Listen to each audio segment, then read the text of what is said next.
அத்தியாயம் 43 நேருக்கு நேர் சண்டை. மாணவர்களிடையே பயிற்சி இன்று எப்போதையும் விட மிகவும் மந்தமாக இருந்தது. அதற்கு ஒரு காரணம் இருந்தது. மோகன் மற்றும் எரிக் இடையேயான சண்டை. தரவரிசை போட்டிக்காக மாணவர்கள் உற்சாகமாக இருந்தனர். அதைப் பற்றி யார் வேண்டுமானாலும் பேசலாம். கைல் இந்த முழு விஷயத்தையும் ஒரு பெரிய நிகழ்வாக மாற்றியிருந்தார். சண்டை நடக்கும் இடத்தையும் நேரத்தையும் அவர் அமைத்தார். மேலும் மாணவர்களிடையே பந்தயங்களையும் கூட அமைத்தார். எரிக் வெற்றி பெறுவதற்கு அதிக வாய்ப்பு இருந்தது. ஆனால் கருப்பு சட்டை மாணவர்களின் மர்மத்தை ஒரு விற்பனை புள்ளியாக பயன்படுத்தி ஒரு துறவிக்கு நல்ல வாய்ப்புகளையும் அளித்தார். நிச்சயமாக இது ஆசிரியர்களின் கண்களிலிருந்து விலகிச் செய்யப்பட்டது. அவர்களுக்கு போட்டி பற்றி தெரியும், ஆனால் பந்தயம் அல்ல. தரவரிசை போட்டிகள் தினமும் நடந்தாலும் யாரு பள்ளியின் முதலிடத்தையும் உள்ளடக்கிய ஒரு விஷயம் இது இருவருக்கு இணையான விருப்புப் போட்டி என்பதால் இது ஒரு பரபரப்பான விஷயமாக மாறியது. மோகன் விரைவாக தரவரிசையில் உயர்ந்து வருவதையும் அவர் தற்போது 50வது இடத்தில் இருந்தாலும் அவரது உண்மையான தரவரிசை முதல் 10 இடங்களில் இருக்கும் என்பதையும் அனைவரும் அறிந்திருந்தனர். பெரும்பாலான மாணவர்கள் வெளிப்புற பயிற்சி பகுதியின் ஒரு பகுதியைச் சுற்றி கூடியிருந்தனர். மாணவர்கள் கூட்டம் ஒரு வளையமாக பயன்படுத்த ஒரு சதுர வடிவ மக்களை உருவாக்கியது. எரிக் மற்றும் மோகன் சண்டை தொடங்குவதற்கு தயாராக ஒருவருக்கொருவர் 10 அடி தூரத்தில் நின்று கொண்டிருந்தனர். நான் என் அரை தோழர்களான தர்ஷன், ஸ்லிவியா, முகேஷ் மற்றும் மார்த்தா ஆகியோருக்கு அருகில் நின்று கொண்டிருந்தான். அப்போது கைல் எங்களுடன் பேச வந்திருந்தார். உங்களில் யாராவது யார் வெற்றி பெறப் போகிறார்கள் என்று பந்தயம் கட்ட விரும்புகிறீர்களா? கைல் பெயர்களின் பட்டியலுடன் ஒரு துண்டு காகிதத்தையும் கழுத்தில் தொங்கவிட்ட பணத்தட்டையும் வைத்திருந்தார். நாங்க 2 பேரோடையும் ஃப்ரெண்ட்ஸ், ரூம்மேட்ஸ். நீங்கள் எப்படி எங்களிடம் கேட்கலாம்? நாங்கள் அவர்கள் மீது பந்தயம் கட்டியிருப்பதை அவர்கள் கண்டுபிடித்தால் எனக்கு பிடிக்காது.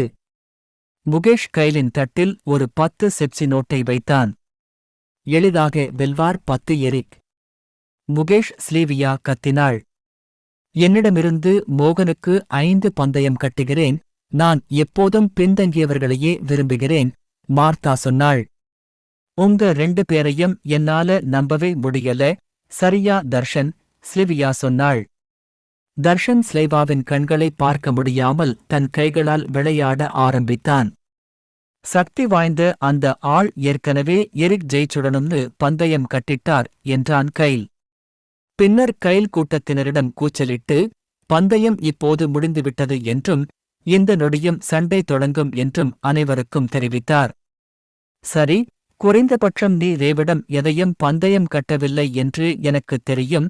ஆனால் மோகனுக்கு ஒரு வாய்ப்பு இருப்பதாக நீ நினைக்கிறீர்களா என்று நான் கேட்க வேண்டும்.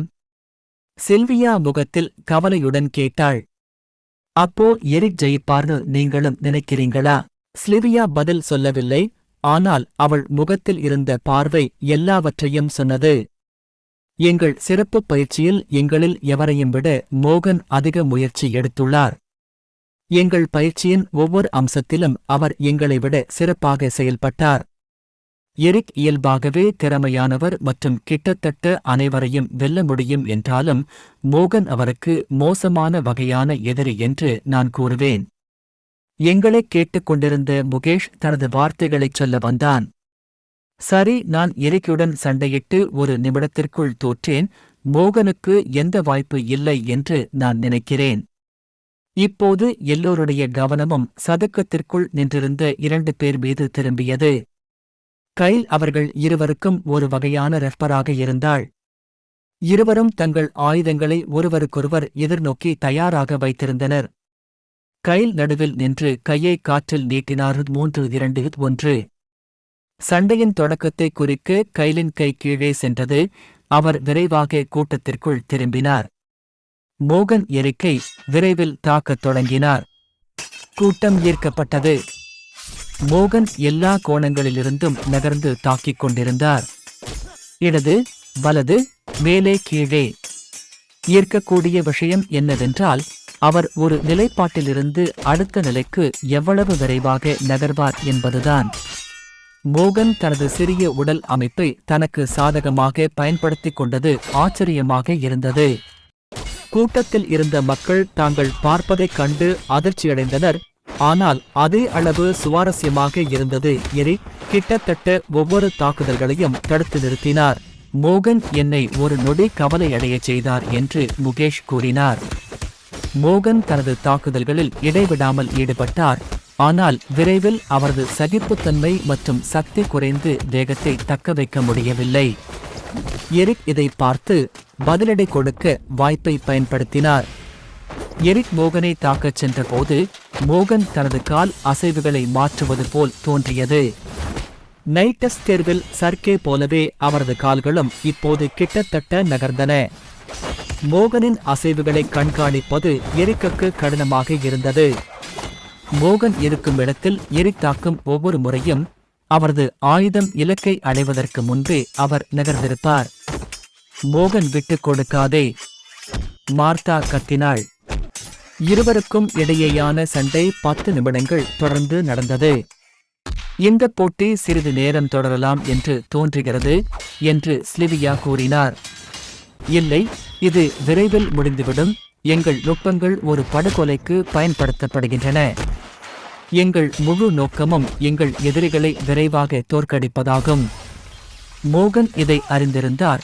அதனால்தான் அவன் இவ்வளவு நேரமாக இவ்வளவு கடினமாக முயற்சி செய்து வருகிறான். அது 10 நிமிட மதிப்பெண்ணை தாண்டிய நொடியில் மோகன் இந்த போரில் தோற்றார். இல்லையென்றால் நான் இதை குழுவிடம் சொன்னாலும் மோகன் வெற்றி பெற இன்னும் ஒரு வாய்ப்பு இருந்தது. உண்மை என்னவென்றால் இந்த சண்டை முழுவதும் எரிக் தனது எதிராளியை குறைத்து மதிப்பிட்டு வந்தார். இந்த சண்டை முழுவதும் எரிக் தனது முழு பலத்தையும் பயன்படுத்தவில்லை. அவர் மோகனுடன் சேர்ந்து விளையாடி அவரை 10 நிமிடத்தை தாண்டிச் செல்லச் செய்தார். மோகன் இப்போது வியர்வை வியர்த்திருப்பது தெளிவாக தெரிந்தது.